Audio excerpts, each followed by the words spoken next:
is Casper, who has now, from this moment onward, 10 minutes to go. Well, here goes, Casper. You're on with it, yeah? Thanks, Poppy. Okay. Thumbs up, everyone can hear. Thing. Wonderful, thank you. When presenting to a doctor with dysphoria for the first time, months or even years of thought and research has gone into this brave yet vulnerable decision. Because of the secretive nature of the condition, many trans people present with diagnosable mental health conditions, which in any other sector of the population would often require medical and therapeutic intervention. Imagine that. Before even discussing being trans with a fully trained medical professional, the comorbidity of oftentimes anxiety, depression, PTSD, and other passive coping mechanisms has to be diagnosed, treated, or at least start the treatment, and then we'll get to your gender issues. Several months, and in some cases, years go by before a trans person will be able to start the baby steps of transitioning. Like gamers finding Steam or drinkers finding the pub, most trans people here in the UK, especially mostly online people, will eventually discover DIY transitioning. Why DIY your meds? It's dangerous. You may not have the required or desired effects. This will possibly damage your long-term health and official transitioning prospects. Well, if you, a middle-aged, upstanding member of the cishet community in UK PLC, has become mildly vain regarding your hair, you can go to the doctor and ask for these. Finasteride. They're a mild antiandrogen, and it slightly lowers the trichological effects of testosterone. If I, a trans person, require the same meds for the same purpose, only with transgenderism kind of in the wings, I need a psychological evaluation and several months of waiting and approval and God knows what else. So I guess the question should be kind of rephrased. If it's so difficult, why wouldn't you go DIY? Considering the frequency of the comorbidity of suicidal ideation in trans people, DIY is the least worst option in most cases. Was this system designed for this? Now, I'm a strong believer in cock up before conspiracy, but the results in this case are roughly the same. Poor access, little social education, and a lot of pissed off trans people. So, DIY. I can go online right now and spend about £100 for 3 months worth of meds. Many do this. If about 1% of all people are trans, a number that can't be backed up by verifiable claims, but it's kind of extrapolating the numbers from statistical analysis, then over 600,000 people in the UK are trans. Not all will start medically transitioning or even speak to their doctor about it, since the stigma and the social pressures are so high. The Office for National Statistics placed the number at between 200 and 500,000 people. Interesting, considering in 2009 they released a position paper that said they wouldn't publish the number at all. So why is the range so high and so inaccurate? Because the bar is simply set too high to access these selective services, and the infrastructure is so weak that getting reliable, verifiable numbers is illusory at best. 500,000 people then, only a handful of clinics around the country, and huge waiting lists. It's not surprising that many people turn to DIY. They can't reliably monitor their blood levels of estrogen, testosterone, watching hormone trends over time in order to adjust the meds correctly, or even finding a doctor who's willing to get you the blood test, let alone an endocrinologist to interpret the figures. All because of this is seen as a choice, it's very much placed on the back burner, and the trans people are left to stew, increasing their mental health issues and possibly hurt their current selves and all possible future selves by giving their current selves the wrong hormones at the wrong time, leading to osteoporosis, possible infertility, results being less than expected, and long-term negative effects, but certainly not limited to DVT, blood clots, strokes, hemorrhages, statistically higher breast and colon cancer, and sexual dysfunction. Add all of this into the social stigma and potential violence. And I think we can all agree that a largely vulnerable and neglected segment of society have very few hopes for rectification or betterment of access. The Economist, a weekly snobby magazine with which I am all too familiar, had an opinion piece in this week's edition. Very stereotypical liberal conservative, but it's very well written.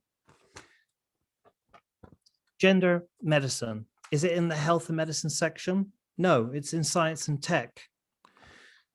This is one of the most well thought out arguments I've seen to date regarding puberty blockers. Gonadotropin releasing hormone agonists are drugs licensed to treat various cancers, endometriosis, and precocious puberty. These drugs are not licensed as puberty blockers, but they are being prescribed off-label for such purposes, with the idea being to give the patients a little more time to decide whether or not to proceed with cross-sex hormones or surgery, should they choose to. But despite their popularity, the long-term effects of these puberty blockers remain entirely unclear. Because they're not licensed to be used this way, drug companies have absolutely no trials. And because of the secretive nature of how gender clinics around the world have had to operate for a long time, due to violence towards staff and patients alike, record keeping in these clinics are poor. The University of Melbourne's position paper in 2018 described the evidence for such med as low quality and worrying. In December, British judges likewise flagged the lack of firm evidence base and record keeping resulted in children being fundamentally unable to make informed decisions. I won't go into this further since I'm running out of time, but I will make copies to You any have and all 4 who minutes ask. yet, Casper. I will, however, quote the conclusion of the article. The best way to settle such disputes is the same as any other part of medicine. A big, transparent, well-run clinical trial. So far, despite the soaring caseloads and puberty blockers being prescribed off-label for decades, no one is planning to duck one. As I said before, I believe in cock up before conspiracy. The system does seem to have been stuck together quite haphazardly, and the infrastructure appears to present with gatekeeping, avoidance, and inherent eventual violence. I don't know the answers. I don't believe anyone truly does, but what we can do is ask our trans friends, family, community members, and the like, what do you need? We can then turn these anecdotes into data and try to change what we already have. Until these very small steps are taken, clinics will continue to be rated poor, meds will continue to be misunderstood, and the results for the people involved will always be less than ideal, and the pain will be ever increasing. Care, compassion, community. That's it from me. Back to the chair. Excellent. You've done 7.5 minutes there, Casper. So if you want to say anything else, you're more than welcome to. Right. Let's have a wonderful talk from Casper. We now have the wonderful Sue Chadwell to speak to you. Caldwell. Sorry about that, Sue. It's my old age, you know. So over to Sue. Now I'm muted, and let's hear Sue's wonderful. Where are you, Sue? Right, I'm here. Yeah. Yes. Okay. Lovely. Great. Thanks. Thanks, Poppy, and thanks, Norwich SWP for putting on this event during LGBT History Month. The main thing I really want to do is to talk to you about this wonderful pamphlet. I know it's back to the front there on your screen. Pride, Politics, and Protest. This is actually the original that came out, I think, in 2014. I'm not an author of either of them, but I was involved in the production of both of them, in helping to get them set up, to do the proofreading, and so on. And really, I think the last two speakers have laid some excellent groundwork about why these issues are important and why we need to continually come back and look at them. So I really want to concentrate on the sort of politics that are in the pamphlet. And hopefully after that, we can have a good discussion around all of those issues. So why did we decide to bring out a new pamphlet? Well, First of all, there clearly are a number of new arguments that have come to the centre of LGBT plus politics. Most importantly, the arguments that have already been touched on around transgender politics, which is a much bigger issue now. Not that it wasn't an issue then, but it is foregrounded much more, much more now, and so on. Also, I think the effects of the pandemic that have been mentioned, and a number of changes in British politics around Jeremy Corbyn and so on. You know, there's a kind of newish, slightly different audience there that we're talking to. Plus, also, I think there have been some good gains. You know, it hasn't been all doom and gloom. The fantastic vote for same-sex marriage in Ireland, for example. The fact that some countries have passed more progressive gender recognition acts where people are allowed to self-identify and so on. And I think that you know, Cas has very well outlined the need for that and so on. And of course, here it's been kicked into the long grass. And if anything, some of those gains that we had before are being rolled back. Also, a number of new ideological arguments, really, some of them coming from the right wing.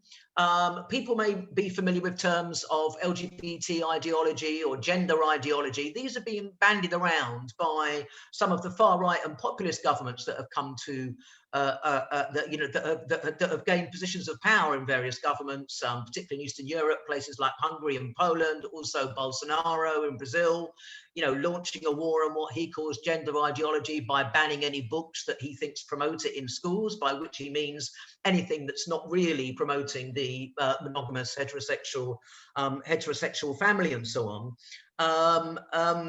And I think there are elements of that as well in some of the arguments around the free speech debates on campus that Gavin Williamson has been talking about.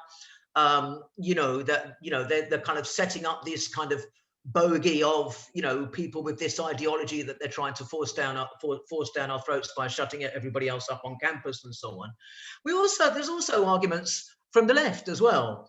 In a few cases, I don't think it's a majority within the group of people who would call themselves feminist at all. I think they're a minority. But some of them also use phrases like gender ideology, as if this isn't really a real thing about, gender dysphoria and so on. That it's really just an ideology. But there are also other arguments inside the left from people who would support trans rights, would support LGBT plus rights, would see the connections between the different oppressions. But when it comes to talking about where they come from and what we do about them, arguments around privilege theory and so on, which I think is quite interesting, the way some of those arguments have been taken up and developed. They're actually, you know, politics that have been around for a while, but they're getting a lot more traction really with inside academia and so on. Politics that I think really tend to look away from a kind of collective solution and create that idea that those people who don't suffer from a particular oppression maybe don't have an interest in ending that oppression. Maybe somehow they benefit, maybe somehow they're privileged, and therefore it's not in their interest. And if they can be won round to being allies of people who are oppressed and so on, then really somehow they're doing it against their nature, some kind of altruism or something like that. And I think it's important that we argue that that's not true, actually, and that oppression affects all of us who are exploited and oppressed by the system, and that we need to think about how we have a more collective solution to these problems. So it seemed to be a good time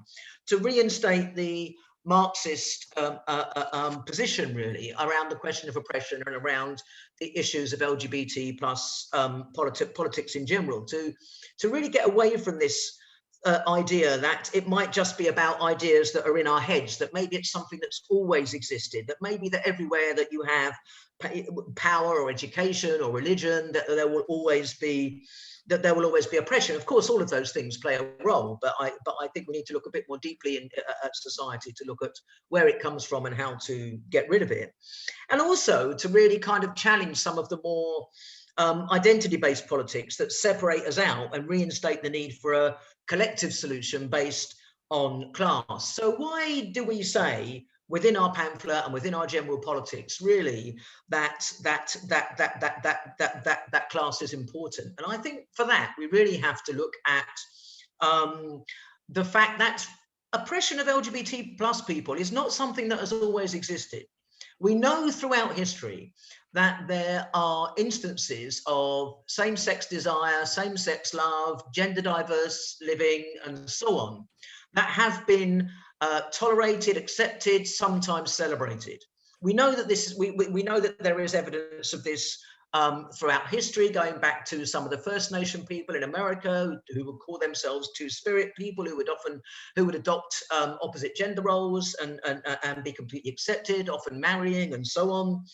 Marrying in their sense, of course, I'm using these words kind of ahistorically, really. And so on. We know that in places like the southern Sudan, amongst the Azandi tribe, that sex between men and younger boys was accepted as part of the rite of passage. That amongst the samurai in Japan, amongst the chivalric part of the chivalric code was sex between men, and so on. In ancient Greece, again, people would be more familiar with the examples, and so on. I'm not saying that all of these relationships, by the way, were unproblematic or completely unoppressive. There's all sorts of issues around them which I don't have time to go into, but the fact is that there was not the situation that this sort of activity was regarded as somehow unnatural and that it was systematically oppressed and discriminated against. That wasn't the that wasn't the situation. And that even when you get into more clearer class societies that arise around feudal times, with the rise of really more institutionalized religion, often operating in partnership with the ruling class. The church was often a major landowner at the time, had an interest in promoting the interests of the ruling class and so on. And actually religion was turned to and used to try and control sexuality and so on, to really reinforce that people should be living within a family. The family was the key productive unit at the time. It was very difficult to live outside it. If you wanted to raise enough money from the land, raise enough produce from the land to pay your tithe to the landlord, if you wanted to brew your beer, if you wanted to take your produce to the market, living within the family was very important. But it's really, and you did see outlawing of acts of sodomy. Sodomy can mean any kind of non-procreative sex, by the way, including heterosexual sex, heterosexual anal sex, sex with animals, and so on. Not a group of people. It was really with the reincarnation of the nuclear family in the Industrial Revolution, as people began to see families being torn apart in the mines, and the bosses began to think, where's our next generation of labour power going to come from? That recreation of the nuclear family as both a source of labour, but also, really importantly to capitalism as it developed, the ideology around it, being able to blame parents and families when things fell apart, really took that blame away from society and alleviated their burden of having to look after children, educate people, and so on and so forth. And it is time and time again that family that has been fallen back on in times of crisis. In times of crisis, you hear it all the time from on the news and in the media, and on the news and in the media, and so on. And that's actually, when you look at LGBT plus politics, it's not like, see, women's oppression has existed, society has existed. I would argue that the rise of systematic LGBT plus oppression is unique to that particular point in history, and really the way that institutionalized racism is unique to the development of slavery and capitalism and so on. And that means in turn that the high points for LGBT plus people have precisely been when that system has been challenged. The Russian Revolution, the late 1960s, the Stonewall riots that linked up with the Vietnam campaigns, the Black Power movement, and so on. And that the low points have also gone together, the rise of Stalinism, Nazism, and so on. And therefore, I think that when we argue about what we really talk about in terms of liberation of LGBT plus people, we're not just talking about reform. I need to ask you to wind up now, Sue, though we have a few minutes. Thank you. We're talking about a different way of looking after the old, the sick, and the young, and so on, to allow us to live the kind of lives we want and be truly liberated and not seen and judged through the prism of the family. And my final point is this, that there is a force in society that is able to carry through that transformation, and that has an interest in carrying through that information. And that is the power of the organised working class, and how we link up the sort of LGBT plus campaigns and so on that the previous speakers talked about with the power of the working class in order to create that different sort of society is really what we talk about in the pamphlet, and what, you know, perhaps would be a good thing to talk about in the discussion. I'm sorry I haven't had time to go into much more detail. I'm going to have to ask you to finish now, Sue. Thank you very much for that wonderful speech. I'm sorry we ran out of time. Before we go any further, I've been asked to mention next week, I do believe it is, Resistance and Revolution, the Real Tradition of Women's International Day, which is Wednesday next week, the same time, the same link as to this what's we call it, meeting. Right, we now have question time, which I believe we have waiting for people to put their hands up. No one's put their hand up yet.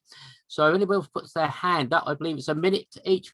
I was amazed at the Black Trans Life Matters, etc. And it wasn't just the odd one or two. It was quite ecumenical, quite impressive. Mentioning that on stage and the feedback you get after that was heartwarming, because it showed for the first time ever that people actually, you know, care. Pretty cool. Jordan, waiting times. At the moment, self-identify, medicating, all the rest of it, I still have a 3.5-year wait for the gender clinic. Yeah, you decide what that means for you. For me, I'm pissed. Jake, the nuclear family imposed by the Industrial Revolution, etc. To what extent do we need to break down the current social contract? Ms. Browner mentions the fact that the fixed structured gender roles, and maybe once upon a time that they were needed, but they aren't now. We need people and personality, and not to be defined by what product you carry around in your briefs. It really matters not. In very specific circumstances, maybe, but all of us overall, we're people, get used to it. Gail, you mentioned, do you think that the attack on trans people are a deliberate attack in order to break or erode society? Again, I'm a believer of cock up before conspiracy. However, there is the alt-right playbook, the Nazism online, of which I am a member of many groups. And some of the crap that I see on there is designed from the ground up to break us. And it is very much last hired, first fired. So yeah, they're going after the trans now because they're small and easy and weak and effeminate. Next, it will be the gays. Next, it will be the blacks and the Jews and whatever else. I would have to agree with you, but I think we have to come to the realization that they are a minority of opinions, however vocal, and they should be treated as such. That sounds kind of awkward if it were coming from my direction. Maybe you guys can workshop better language on it. Tim, we lost people to COVID. We lost Mike alone. That's on us. We should have done more. We should have checked on more. We do need this community. We need to be able to ask for help without seeing as if it's a weakness or an imposition on another. And I think we need to get a bit better dealing with rejection. Sorry, I simply can't do that tonight. I've got this other thing going on. And if we had this more frank and open discussion, being cognizant of not only each other's needs, but each other's requirements, then I think we could get a little better on with that. But I'm going to end with Keith, your friend dying. The sadness is in your face and in your voice. Your friend was able to present a position of strength and happiness, and then you find them dead. Trans people are experts in hiding what they're showing to you. They are very well practiced in the art of social disguise. They can make your life feeling better without it feeling like it's any weight on their shoulders. With the greatest respect to Keith, can I ask you to give the floor to Sue? Cas. I mean, just finish what we got to say, but quickly, yeah, Understood. please. So, Keith, I don't want you to lose your sadness. I want you to remember your friends, and we can always do more and all the rest of it. But the fact that you didn't pick up on the warning signs, that's not on you. That's on society forcing us into this position. I think we should honor your friend's memory and that of Mhm. Mike and other friends. Come together and try to Can I be ask you now, with communities. great respect, to give the floor to Sue, Yeah, please? go Thank you very ahead. much, Professor. Sue, are you muted? You are, yes. Yeah, sure. Thanks, comrade. So I don't want to repeat too much what other people have said. I'll pick up on a couple of things. The thing about Engels, yes, it is very origins of the family and class society. So it's more relevant for questions around where the family comes from and where women's oppression comes from. And then, of course, the fact that the family was there to be used meant that when it came to remolding the family after the Industrial Revolution, that it was there. So looking back at the origins of the family, it's important to read. Some of the research is now a bit out of date, but its main tenets have held up to modern times. There's personal stories that people have said. It's a shame some of them got cut off, but it was good. But really, in terms of reminding us why we're doing this, so I really wanted to concentrate on the contributions, I think, from Wendy, Tim, Gail, and Jake, which really point towards what we kind of do about this and what the way forwards is. That's what I really want to finish on, because the BLM stuff was fantastic in terms of seeing the trans posters on it and that connection.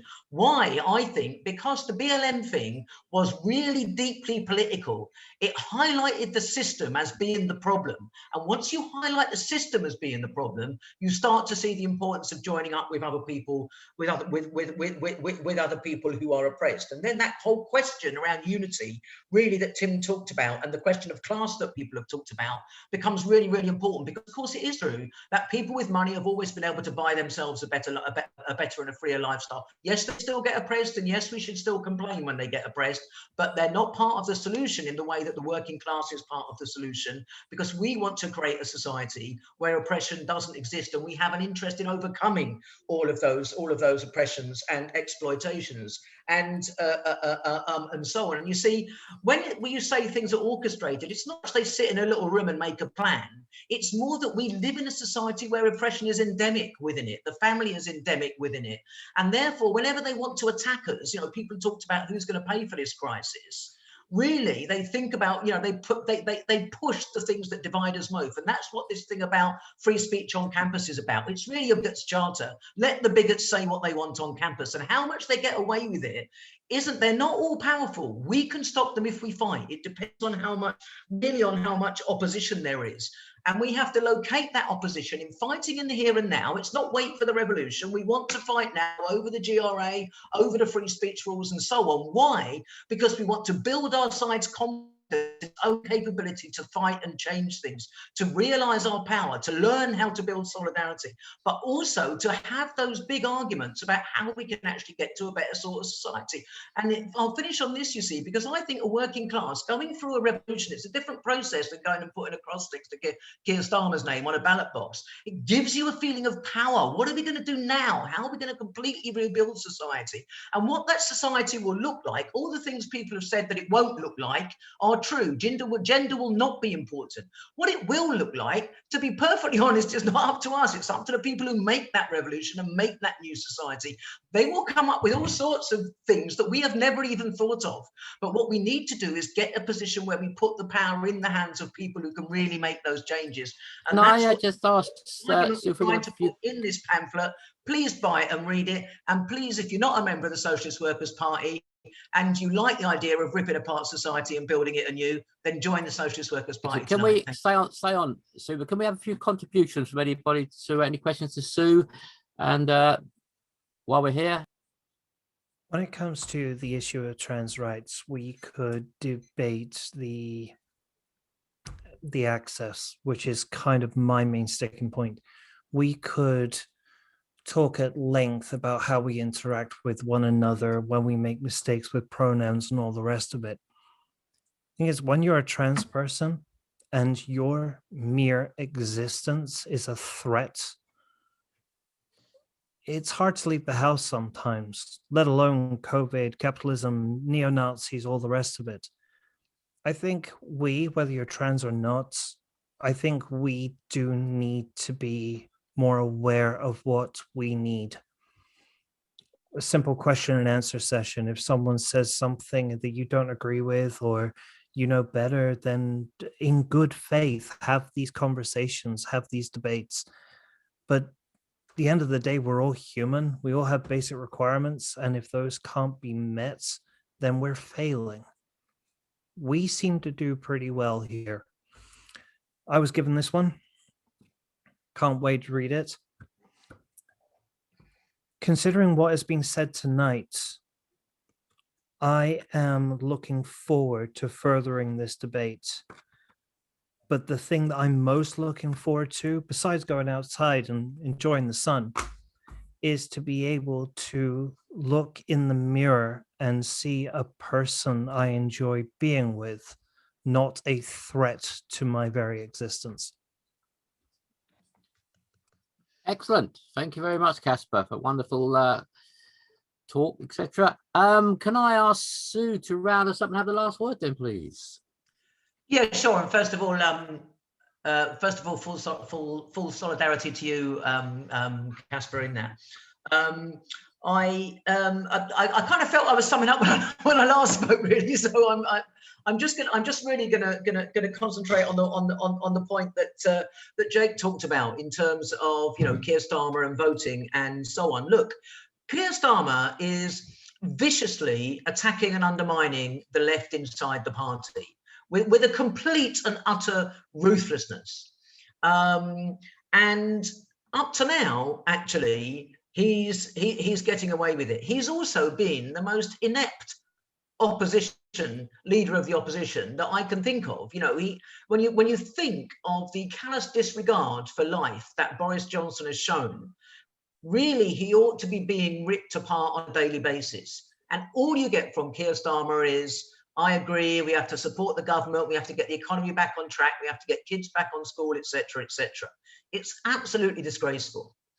And I think that when you say, I mean, of course, you know, that we wouldn't completely dismiss voting, and there are times when voting and what happens at elections is important.